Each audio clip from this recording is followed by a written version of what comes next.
ምን አግብታት ነው እሷ የምትፈቅድ? ዝም ብለህ አንተ ያለህን አስተያየት ነው እንጂ የምትሰጠው። እሷ እኮ አትፈቅድም። ካልፈቅ ከሄደችም ትህር ብልሃልሃ። ታዲያ የመፍቀዷ ጉዳይ አላሳሰበህ? ምን እኮ አያሳስብ። የመኖሯን እንጂ እኮ የማስፈቀድ እኮ መስፈርት አይደለም። ለምሳሌ ሚስትህ ጥሩ ትሆነችና የቤቱ መሰረት ከሆነች ሁለተኛ መስማማት መቻልና ለመቻሏን ያው መቼም የማረጋገጥ ፍላጎት ይኖርብሃል ይመስለኛል። ሁለተኛ ታገባህ ኢላ ወኢላ ፍታኝ ብለህ እንደገና ደንግጠህ ያችንም ከምታባረር በጨለማ በሌሊት ከምታባር ወይ የልጆችህን እናት ከምታጣ እንዴት ነው ተማክራችኋል ወይ? ማለት ያው ለሁለታችሁም ደህንነት ስለው ሁለተኛ ሰው የሚያገባው እኮ የመጀመሪያ ሚስቱን ጠልቶ አይደለም። ለምሳሌ ይሄን ላነሳብህ የቻልኩት ያው የምክር አገልግሎት ስለፈለጉ ለዛ በሚለው ነው። ጠልቶ ባይሆንም አንዳንዶቹ ሁለተኛ ያገቡና የመጀመሪያ ሚስቲቱ በጣም ስትቆጣ የሁለተኛይቱን በቃ አሽቀንጥረው ያበሯታል በጨለማ። አሁን እንዲያልኩት በሌሊት ሀተኛችበት ባሌ ጋር ብላ ከነጢሷ ያባሯታል። ጢሷን እንኳን የታፈነውን እንኳን ታይገላል።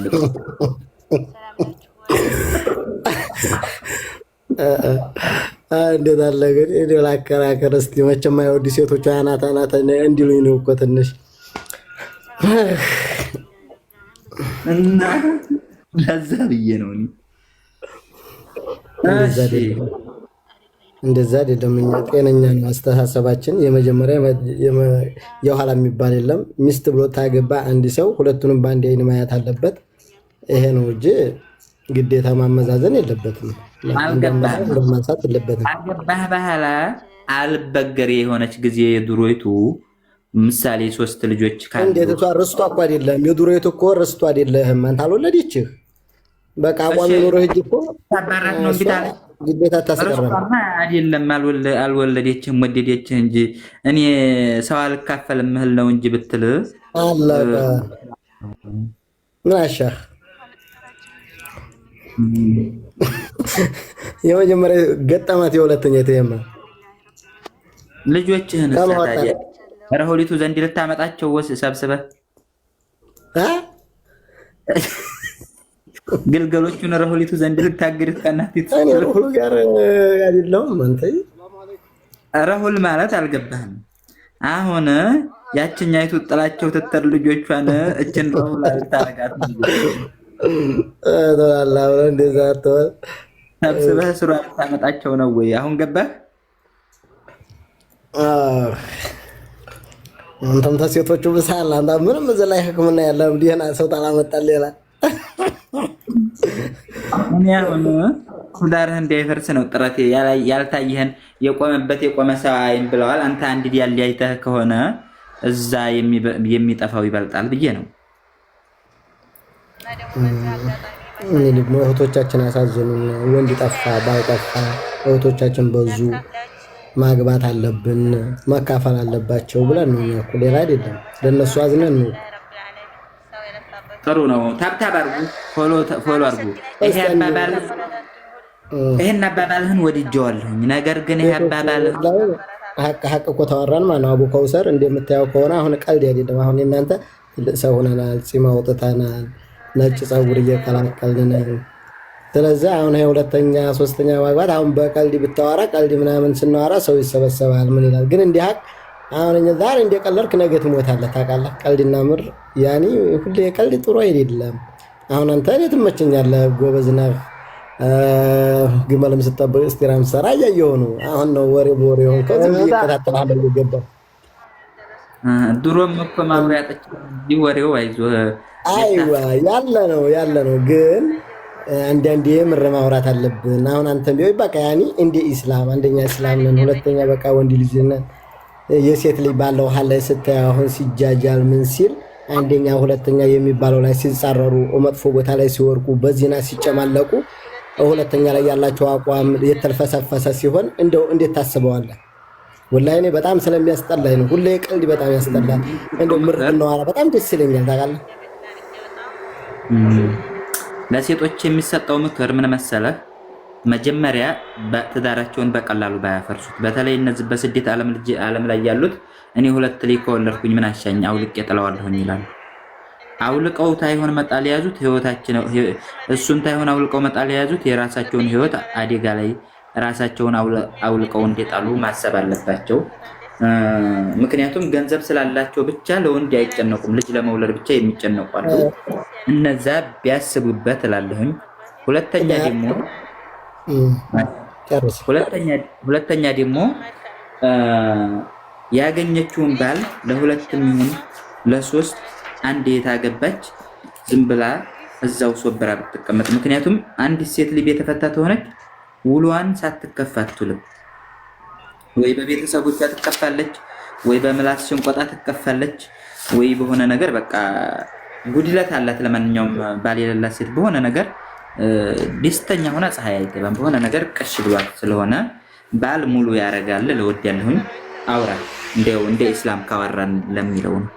አይ እኛ እኮ ዛሬም ነገም አሁን እኛ የምንሞትበትን አናውቅም። አንድ ቁም ነገር የሚል ሰው ሊኖር ስለሚችል አሁን ብትደለቅ ምን ብትል ሰው ሊሰበሰብ ይችላል። መጥፎ ስታወራ ይሰበሰባል። ምን ያለ መሰለህ ዝንቦች የሆነ ቦታ ለመሰብሰብ አይመለሱም። ግን ቁም ነገር ጣል ጣል ብናደርግ እህቶች አሉን።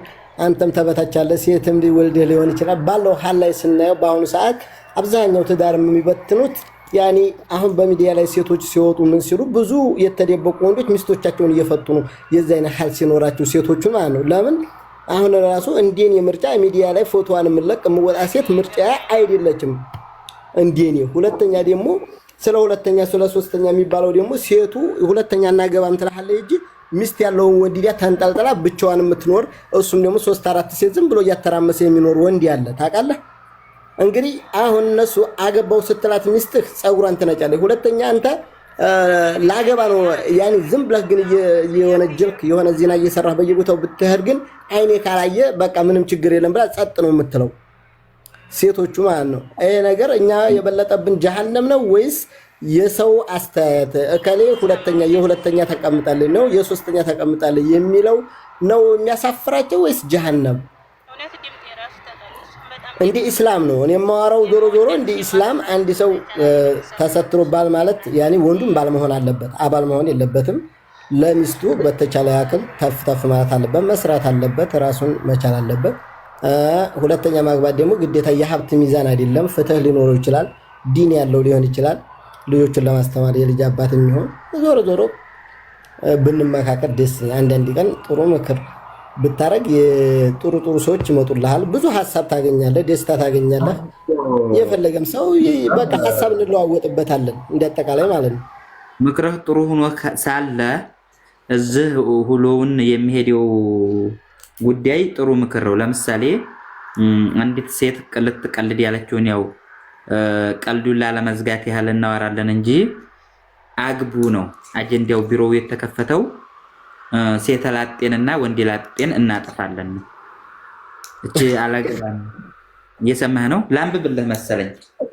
አይ ትክክለኛው አንብብ። ማንበቡን የታወቀ ነው። ያኒ ያየው ነው እኮ እኔ እኮ እከታተላለሁ፣ እሰማሃለሁ። ላንብብልህ። ለምሳሌ ምን መሰለህ? አሁን እንኳን ሴቶች አናገባም፣ ሳዑዲ አረቢያ ወንድ የለም፣ ባል አንፈልግም፣ ያሁን ባል እያሉ በሚዲያም ሆነ በየትም ቦታ አምባጓሮ ለሚቀሰቅሱ እንዲሁም ወንዶቹ የአረብ ሀገር ሴት የለም እያሉ በሚዲያ ላይ በቃ አመጥ የሚቀሰቅሱና አናገባም የሚሉት ሴቶች ወንዶች ማግባት እንዳለባቸው ነው እንትን የሚለው። እሺ ያነብልህ ነው ትሰማለህ። ከዛ ደግሞ ይሄ አባሉ የስደተኞች እንጂ የኢትዮጵያ ነዋሪዎች አይደለም ስራው። ኢትዮጵያ የሚኖር ሰው በእውቀት ካልሆነ በቀር ዝም ብሎ ገብቶ መቀለድ አይችልም። እዚህ ግን ስደተኛ እየቀለደም ይታከማል። ገብቶሃል? አንድ ታካሚ አንድ ህፃን ላይ ለማከም ሙዚቃ ተከፍቶላቸው የሚታከሙ ታካሚ አሉ። ለምሳሌ ልታቅም ትችላለህ። ምክንያቱም የሆነ ተረጋግተው የሚያዳምጡት ነገር እንትን ሲሉ እያቺ ሴት ስትቀልድ ያቀልድ ዲዛይና ያረጋታል። በዛ ተላልፋ ወደ ህይወት ታሪኳ ትገባለች ማለት ነው። እፍን ካደረካት ደግሞ የታፈነ ጩኸት ሆነ። የሪያዷ ሽክረን ገብቶሃል? አሁን የምልህ ለአንብብ ይሰማል። አለሁ አንብብ እስኪ። በስደት ዓለም የሚገኙ እህት ወንድሞች በአፍሪካም ይሁን በአረብ ሀገር እንዲሁም በአውሮፓ በአሜሪካ ጭምር ይላል። አሜሪካን የብቻ ያወጣናት ዶላር የሚሆን አንበሳ እንዲሁም ግፍት ከረጨች በሚለው ነው። እህቴ በቤተሰብም ተድረሽ ይሁን በራስሽ በቤተሰብሽ በእህቴ በስደት ዓለም እህቴ ሆይ ይላል። ያው ስደተኞች የተጠቀሱ በእጮኛሽ የሚሆን በፍቅረኛሽ በባለቤትሽ የሚሆን ወይም በአባዋራሽ እንዲሁም በባልሽ ጥቃት የደረሰብሽ ውሽሚትን ወሾመብሽ የሚሆን የምላስ ወለምታ እንዲሁም እሰጣ ገባ ባልሆነ ነገር ተማረሽ እሱ ጋር አልኖርም ብለሽ እምቢ ብለሽ የተፈታሽና አይግባኝሽን የሄድሽው እህቴ ሆይ ይላል። በተጨማሪ በአረብ ሀገርም ይሁን በስደት ዓለም ብቻሽን አልተሳካልሽ ብሎ አገር ሳታገቢ የወጣች ሳዱሎችን ማለት ነው። አገር ሳታገባ የሄደች እንዲሁም በስደት ዓለም ላይ በ20 ዓመቷ ላግባ ብላ ትዳር በህፍዝ ነው የሚያነበው ጽሁፍ የለውም ይላሉ። እንዴት ነው ይሄ ነገር? ሐፍዘው ነው? አይዋ አይሳካላት የቀረ እህቴ ይላል።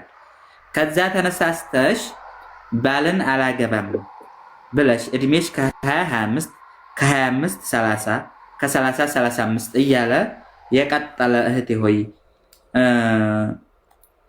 ኢትዮጵያ በደወልሽ ሰዓት ቤተሰብ እሰይ ደግ አደረግሽ የገሌ ልጅ ከአንቺ ኋላ ሂዳ አገባች ልጅ ወልዳ ላከች የገሌ ልጅ እንዲህ አረገች እያሉሽ አንቺ ማሻአላህ እህትሽን ዳርሽ ወንድምሽን ባጃጅ ገዛሽለት ለእኔ ቤት ሰራሽልኝ ምን አልሽ? ይሄንን ስል ለምሳሌ አባታችሁን አትፋድም አይደለም ከእናትና ከአባት ውጭ እንለውጣለን ብለው የሚታገሉ ገብተዋል። እህት ወንድም በዙሪያቸው ያሉትን እንቀይራለን እንረዳለን ብለው የሚታገሉት እድሜያቸው 20 25 30 35 እየሄደም አያውቁትም።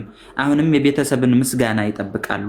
ቢተውትም ያው ስድቡ ወይ ግልማጭ ስላለ እናም እናንተ አግቡ የ20 ዓመቷ ወጣት ላግባ ብላ ስታማክርሽ ይሄ ወርቅ ገዝቼ የገዛሁት ከባሌ የተፈታሁ ነው ባሌ ምን ያደርግልሻል? ይሄን መኪና የገዛሁት ቤቴን ተቤቴ ከባሌ ተፈታሁ ነው። ይሄን እንትን ምን ያልኩት ባል እንዲያታገቢ ብላ የ20 ዓመቷንም ወጣት ታፋርስባታለች የ35ቷ። ምክንያቱም ከራሷ ተሞክሮ ተነሳስታ ይሄ ለምን ይሆናል? እናም አግቢ ቤትሽ ገብተሽ ክሰል አያይጂ አገርሽ ገብተሽ ባልሽ ጋር አድረሽ ልጆችሽ ጋር ቁፍ ቁፍ በይ ንፍጣቸውን አድናፍጠሽ ፊታቸውን አጣጥበሽ ልብስ አልብሰሽ ትምህርት ቤት ስደጂ ቤተሰብ መስርቺ የህይወትን ጣዕም ቅመሺ ይላል። እንዲህ ካልን ባህል እዚህ ቢሮ ባለትዳር ሴት መግባት ፍጹም የተከለከለ ነው። ሴት ላጤን ነው የምናክመው። ገንዘብ መያዝ ያቃታት ገብቶሃል? እነህን የስነ ልቦና ሕክምና ሰጥተን አናገባም የሚሉት ሴቶች በሶሻል ሚዲያ የሚሆን በየቲክቶክ እየዞሩ አናገባ የሚሉት እዝም መጥተው ይታከማሉ። የደረሰባቸው ጥቃት ከተፈቱት ባል የተሻለ እንዲያለ ለምሳሌ እናቶቻችንን አያቶቻችንን ወስደን ከሁለት ባልተፈተው ከሶስት ባልተፈተው ሌላ ባል አግብተው ህይወትን እንደሚመሰሩትና እንደሚመቻቸው አስረድተን ካገገሙ በኋላ መሻራቸውን ካረጋገጥን በኋላ በያሁን ወደ ባል ፍለጋና የመጣውን ባል አሚን ብለው እንዲያገቡ እናደርጋለን። ወደ አንተ ልምጣ ወደ ወንዶቹ ደግሞ በስደት ዓለም ያለው ወንድም ሆይ በእጮኛህም ይሁን በፍቅረኛህ በባለቤትህም ይሁን በማወራህ እንዲሁም በሚስትህ ጥቃት የደረሰብህ ውሽሜን ባጥርማ ዘልላ ይሁን በጓሮ አስገብታ እንዲሁም ገንዘብህን በልታም ይሁን አግበስብሳ ወስዲያና ክህደት ፈጽማብህ በዛ ተነሳስተህ ፍችን ከፈጸምክ በኋላ ሁሉም ሴቶች አንድ ናቸው ያልክ የምትሰድብና የምታንቋሽሽ እንዲሁም በሚዲያ ላይ መተህ ሴቶችን የምትረግጥ ወንድሜ በተጨማሪ ከውጭ ሀገር ዜጋ ጋር አንዲቱ ስትታይ ሁሉንም አንድ ናቸው እያላችሁ ተቀባብላችሁ ሴቶችን የምትሳደቡ እልፍ ጎበዝ ሴቶች እንዲያሉ ወደ አቡ ከውሰር ቢሮ መተው ይመከሩ። የስነ ልቦና ሕክምና አለ። በተጨማሪ ህመማችሁ የጠና ከሆነ በቀን 3-4 እናክማችኋለን ይላል። እኔ 24 ሰዓት የተቀመጥኩበት ምክንያቱም አንድን ታካሚ በ24 ሰዓት ውስጥ 3 ህክምና የምሰጠው ስላለ የማሳመን አሁን ሊያምን ብሎ ካፈነገጠብኝ የሻይ ሰዓት ደረሳልና እሱ እንዳይቀየም መለስ ብዬ ስገባ ስላልቆረጠለት ተመልሶ መጥቶ አገኘዋለሁ። ያን ሰውዬ ደግሞ ሳክመው በፊት 50 በ50 ሆኖ እንደሆነ 75% ደርሶ ይሄዳል። አሁንም ትንሽ ጭንቅላቱ ጠጠር ሲል የሻሂ ሰዓት ደረሰ ብዬ እወጣለሁ። ትንሽ ቆይቼ ስገባ 100% አምኖ ይሄዳል። ለሴቶች ያለው አመለካከት ይቀየራል። አሁን እኛ ሴት ላጤና ወንድ ላጤ ይጥፋ፣ የሚዲያ አምባጓሮ ይጥፋ። ሴት ልጅ ብሬን በላኝ የምትለው ሁላ ወዲያ ሰጥታ እንጂ ጠምዞ አልቀማትም።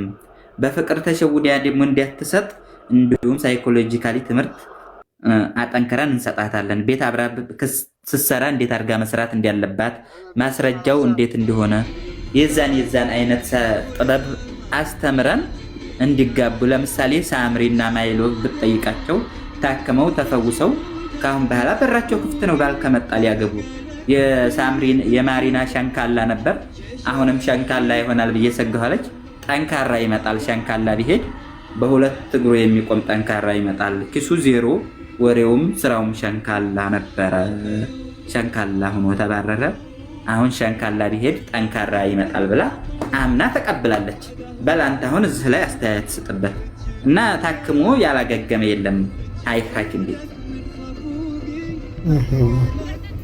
እስኪ አስተያየት ይስጡ። ዞሮ ዞሮ እንዳጠቃላይ ያው ህክምናው ለሁሉም ኢንተርናሽናል መሆን አለበት። ያገባም ያላገባም ሳይሆን ይሄ ነገር ለሁሉም ነው የሚሆነው። ያገባይ ሴት ያላገቡት ናቸው። አሁን እኮ አንተ እያጠፉ ያሉት ያላገቡት ናቸው። ያላገባችሁን እኔ ተተፈታሁ እንዴት ነው እያለች እያጠፋች ብለሃል። ስለዚህ ኢንተርናሽናል ሙስተሽፋ መሆን አለበት። አንተ መጀመሪያ መታከም አለብህ። አስተያየት አንተን ስትስልስ ስህተት ነው። ምክንያቱም አንተ ያልችግር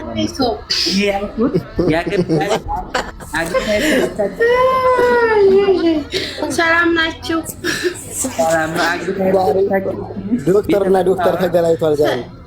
በነገራችን ላይ ቆይ አንዴ ላውራና ለውራት ወንድማችን የሚሰጠው ትምህርት ጥሩ ነው። አንደኛ ነገር እኔ የገዛ ራሴን አስተያየት ነው የምሰጠው። ሴት ልጅ ሀብታም ወንድ ከምታገባ ድሃውን ወንድ አግብቶ ይሻላል ማለት ነው። እንደ ድህነቱ ያሳድጋት። ሀብታም ወንድ ታገባሽ ግን ይዝናናባታል። በገንዘብ ነው የሚገዛት ማለት ነው።